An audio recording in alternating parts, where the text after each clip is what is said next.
રાજ્યમાં દિવસે ને દિવસે માર્ગ અકસ્માતના બનાવમાં સતત વધારો થઈ રહ્યો છે. મોરબીના હળવદ પાસે શ્રદ્ધાળુઓને ભરીને ધાર્મિક પ્રવાસે જઈ રહેલી બસ પલટી મારી જતા 9 શ્રદ્ધાળુઓ ઇજાગ્રસ્ત થયા હતા.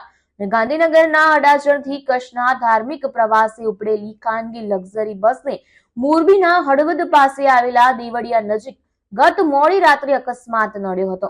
બસના ડ્રાઈવરે અચાનક સ્ટીયરિંગ પર કાબુ ગુમાવતા બસ રોડની સાઈડમાં ઉતરી જઈને પલટી થઈ ગઈ હતી અને આ બસમાં કુલ 56 જેટલા શ્રદ્ધાળુઓ મુસાફરી કરી રહ્યા હતા અને આ દુર્ઘટનામાં 9 જેટલા લોકો ઇજાગ્રસ્ત થયા છે, જેમાંથી એક વ્યક્તિની હાલત ગંભીર હોવાનું જાણવા મળી રહ્યું છે. અકસ્માતની જાણ થતા આસપાસમાંથી લોકો દોડી આવ્યા હતા અને તમામ મુસાફરોને બહાર કાઢ્યા હતા.